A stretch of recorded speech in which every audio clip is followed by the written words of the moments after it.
There's a trend going around on social media where you share where you were in 2016. That year changed everything for me.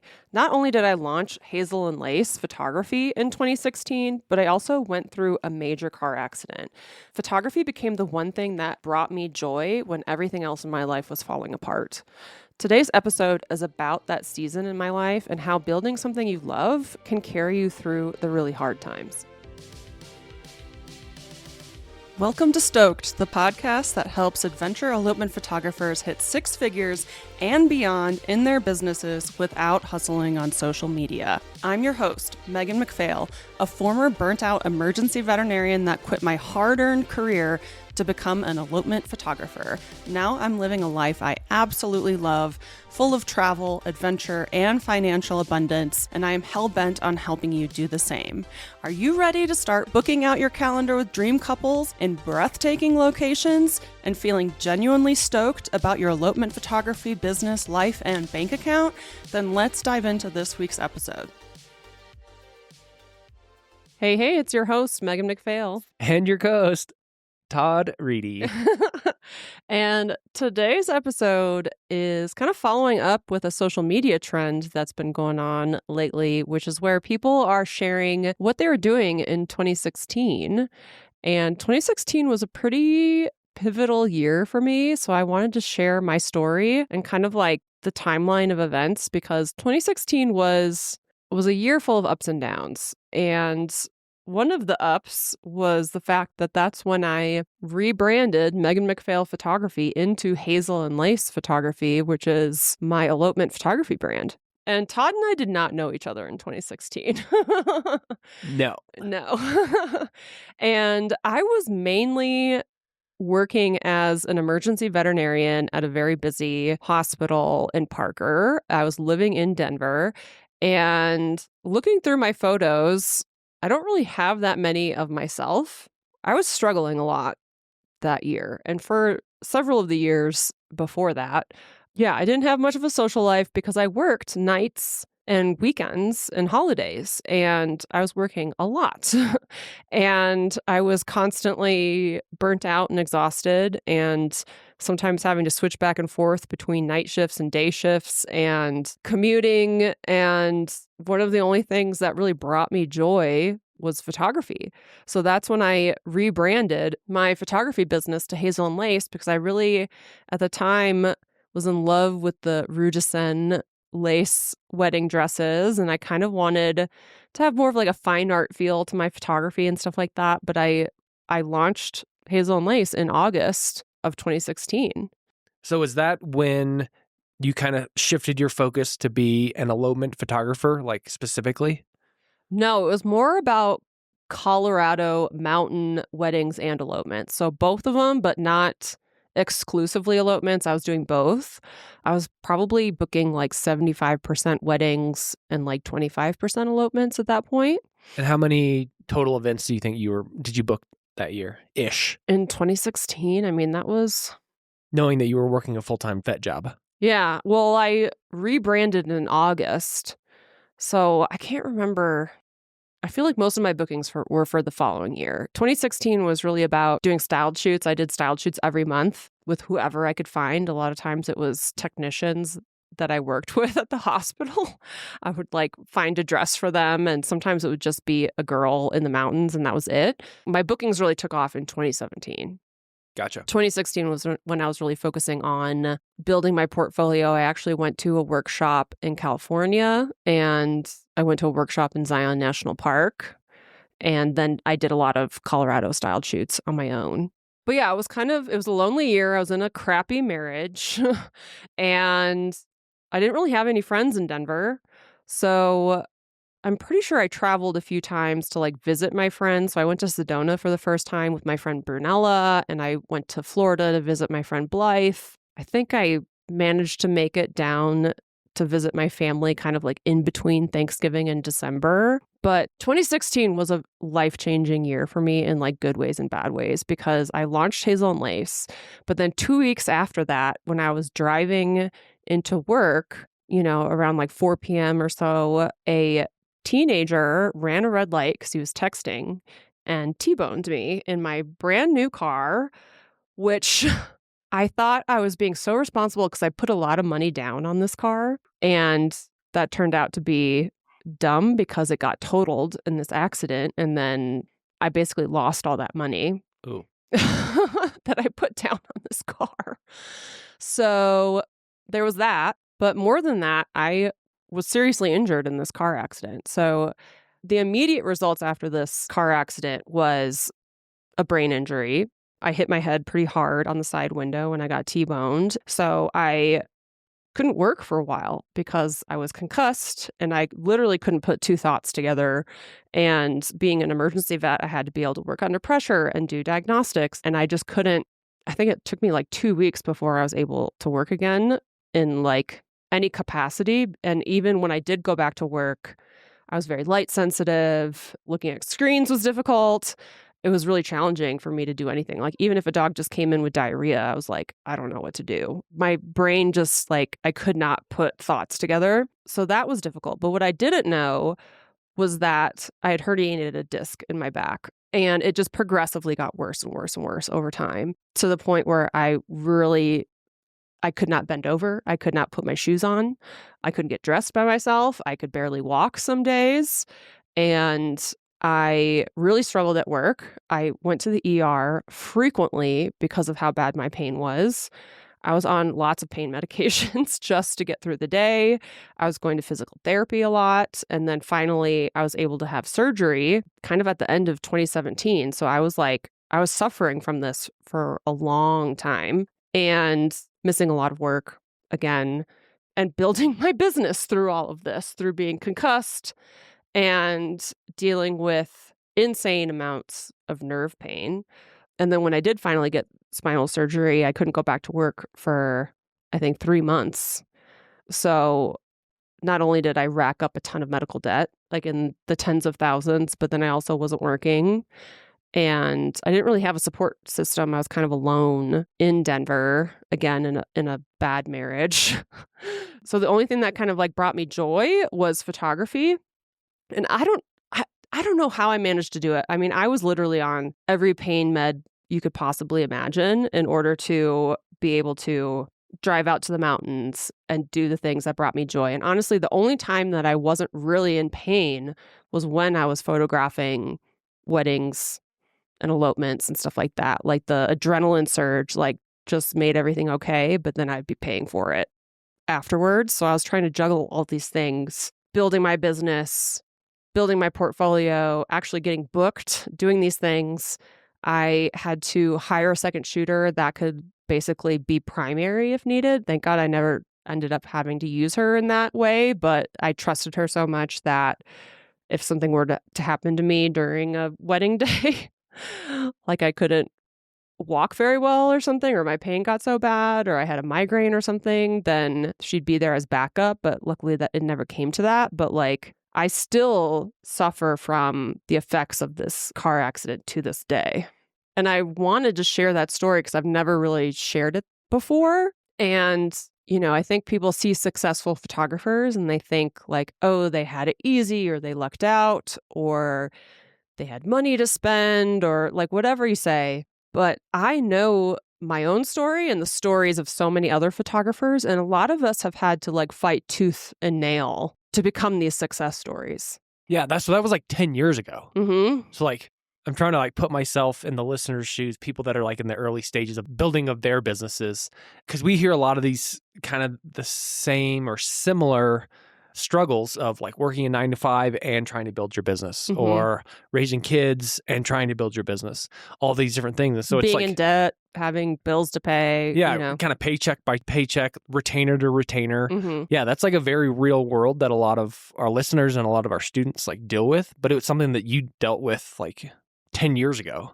Yeah, and I'm still dealing with because I still have chronic pain. I mean, you know how if I bend over too much, Yep. then I really struggle. And like at the end of the day, a lot of times my sciatica flares up, even though I had surgery. Like I've done all the physical therapy, I've done all the things, but I'm still not completely right. One of the things that did resolve though were my migraines, because I used to get these god awful migraines, but they only happened while I was working. They only happened after the car accident, after my brain injury.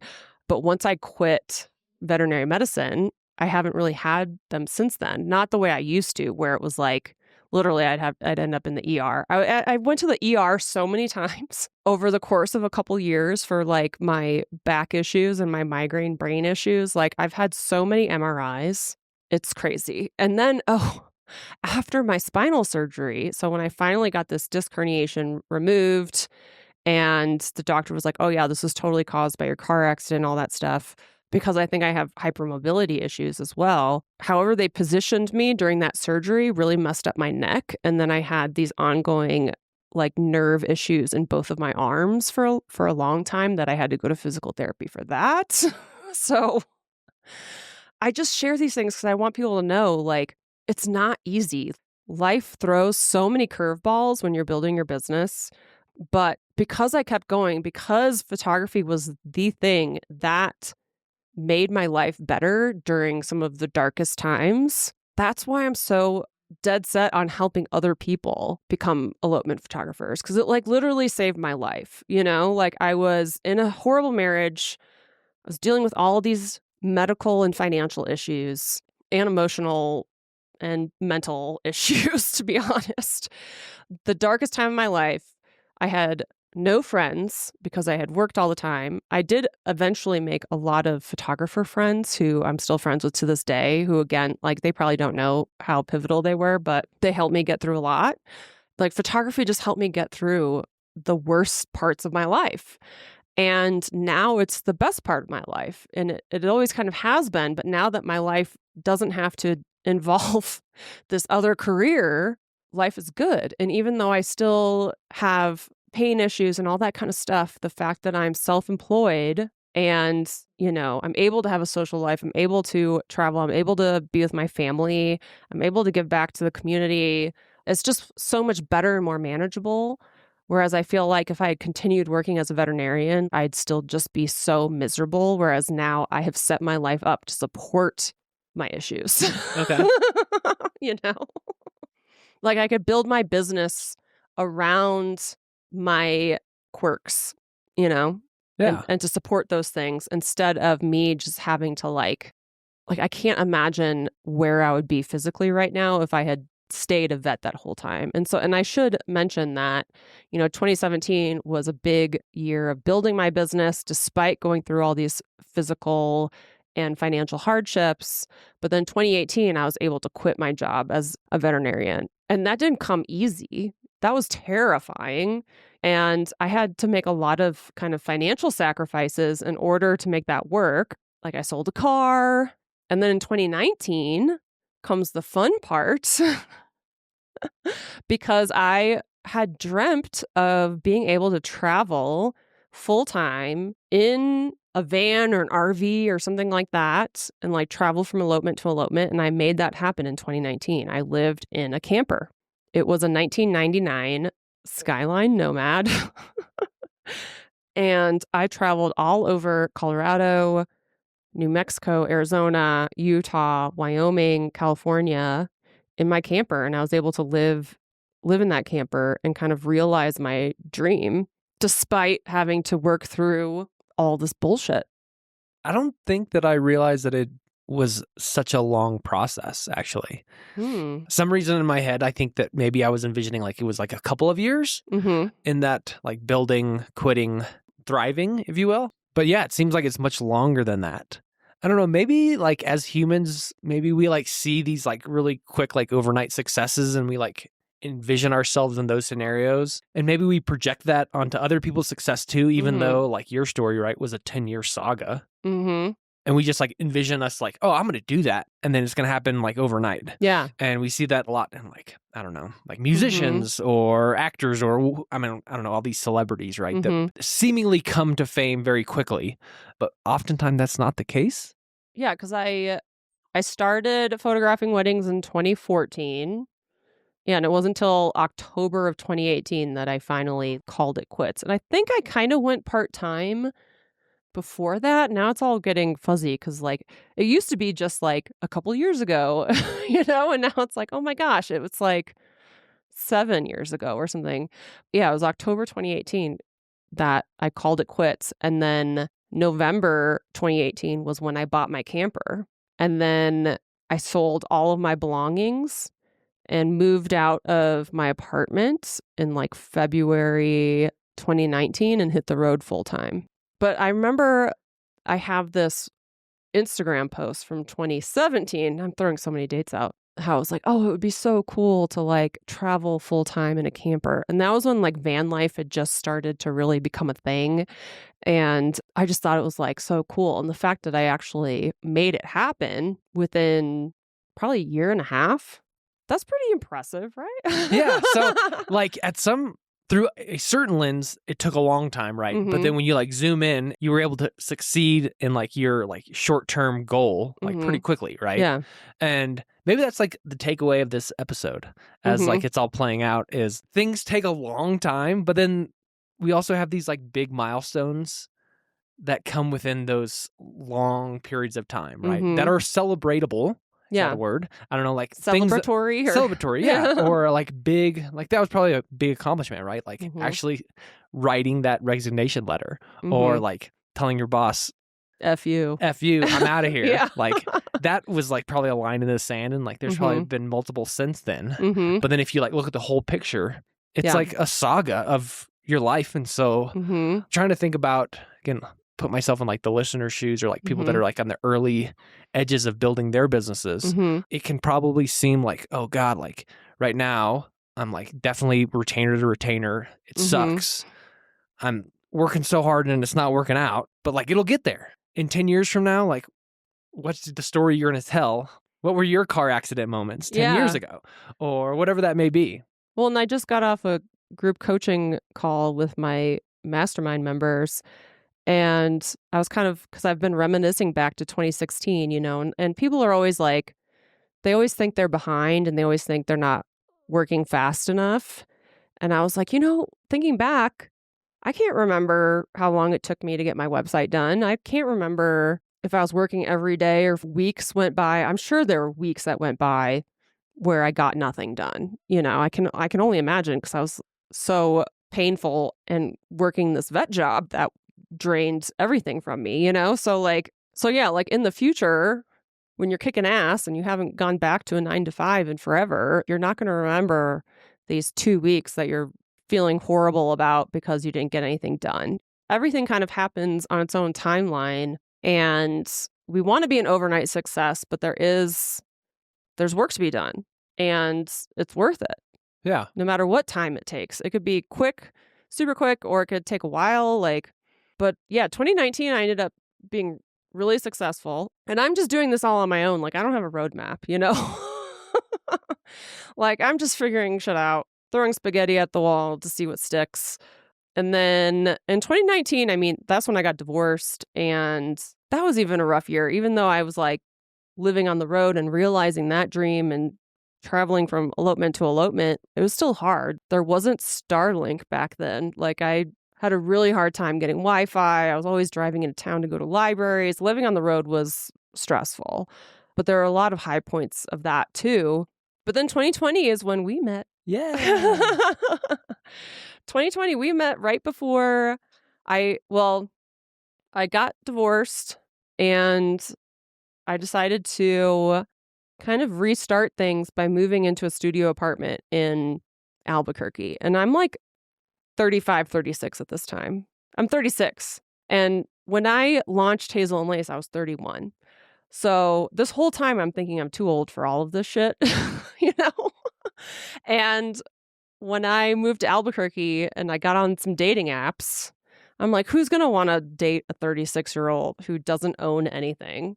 Because I had just sold it a year prior to live on the road.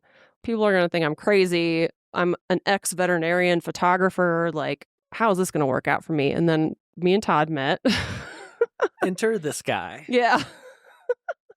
And I was doing really well during the whole COVID time. So Todd and I met right before everything shut down. And when we went on our first dates, it was like to parks. And luckily, we lived in the same neighborhood in Albuquerque. And we would drink margaritas in parks, essentially. And I feel like your timeline to quitting your job, because he was a rocket scientist, He quit his job pretty quick. Or you started talking about, so we met in March, and then by July, I feel like you were talking about quitting your job. That sounds about right. Yeah. And then November, you put in your Notice. notice. And then by January, you were done. And 2021, we were working together. And that just feels like yesterday, honestly. Yeah, and that was 6 years ago. Holy cow. Mm-hmm. Wow. 6 years ago that we met, yeah. Well, almost 6 years ago. But yeah, it's crazy. But yeah, in 2020, I was doing really well business-wise because I'd already completely switched over to elopements, and that was really the only way you could get married. So a lot of my couples were still going forward with things or changing things up. And then towards the end of the year, I got a ton of fall bookings. But I was doing really well. So that's when I started offering free mentorship calls to photographers in 2020 from my little studio apartment because I was doing just fine. Life was kind of good back then, besides the whole Global pandemic. and the anxiety from that and worrying I was going to kill my grandma and stuff like that. But I was doing well financially. So I did 40 free phone calls with photographers. And that's when I realized I had a lot of knowledge and a lot of ways to help people and that I really enjoyed it. Like every time I ended a phone call with a photographer, I loved it. I was like stoked and energized. And that there was some missing pieces to education for photographers. We were kind of relying completely on online courses, and a lot of photographers had purchased all the online courses, but were still struggling and wanted to make six figures as an elopement photographer, but they didn't know how. So that's in 2021 was when I launched my coaching and got a whole bunch of people to hit six figures in 2021. Todd became my business and life partner. We've been going strong ever since. And I shared this whole story on Instagram, but I thought that it would be good to share it on here to inspire people to go after their dreams, even when things are hard. And it just continues to open more doors because, like, I always loved tutoring and educating people when I was a veterinarian and stuff, but I didn't realize how much I loved educating photographers and then helping them because photography helped me. Getting into photography was the best thing I ever did. It like literally saved my life and it saved others too. And I just feel like I just love helping people. I'm like kind of saying it all nonchalantly, but like I can't stress how challenging my life was before I went all in on photography and how challenging it would have continued to be if I didn't pursue photography. And being able to help others make that transition out of 9-to-5s or becoming more financially independent because of their photography businesses, like that is my life purpose, you know? And yes, this whole social media thing about 2016 had me going down the rabbit hole of my past, and I wanted to share it with you guys. I learned stuff. Yeah? I didn't know all the details of that. Yeah. Like that car accident and all the issues that came along with it also let me step away from my job a little bit more and helped me realize that there was life outside of my career because I had just been head down, nose to the grindstone for such a long time to be an emergency vet and to be a good emergency vet. And like for as horrible as that time period was, it also gave me time away from that to see like, wow, like there's more to life than just being a veterinarian. And that was good. Yeah, it's funny how like terrible traumatic events can like really reshape the trajectory of our lives. Yeah. And in your case, like, in the short term it sucked and like you still have the lingering effects from it. But like in the grand scheme of things, that sounds like it was the catalyst. It was, yeah. For this like new life. So yeah, and if I could get through vet school and I can get through being an emergency vet and I can get through everything I've been through as far as my car accident goes, like I can do anything. So yeah, if this story resonated with you, I would love to hear about it. If you're going through a hard time, especially while building your business, just know I've been there. I've been through so much crap. Again, I've had to fight tooth and nail to realize my dreams. The hard work is worth it. Don't give up just because things get hard, because life throws so many hard things at you, and it's way better to be doing something that you love during those hard times than not. Yeah, I think probably my biggest takeaway as we're trying to like conclude is that, yeah, building a business is tough. Life is hard, and like Mhm. doing those things together is very challenging, but there is a light at the end of the tunnel, Yeah. right? So like just keep going. There's going to be good times and there's going to be shitty times, and just, yeah, know that. I Yeah. mean, that sounds probably really cliche, but Mhm. as people that have gone through this in like lots of different facets, and we've seen lots of different people in different aspects of their lives and their Mhm. businesses, people get through it. So, Yeah, just don't quit. yeah. Thanks for listening. We'll see you again next week. Bye. Thanks so much for joining us on this week's episode of Stoked. If you enjoyed the show and you'd like to help support the podcast, please subscribe, leave a review, and tell a friend. If you're looking for more inspiring elopement photography content, check us out on Instagram at Megan McPhail. And if you'd like to hear more about my business coaching and how I can personally help you hit 6 figures as an elopement photographer, then check out my website at www.meganmcphail.com.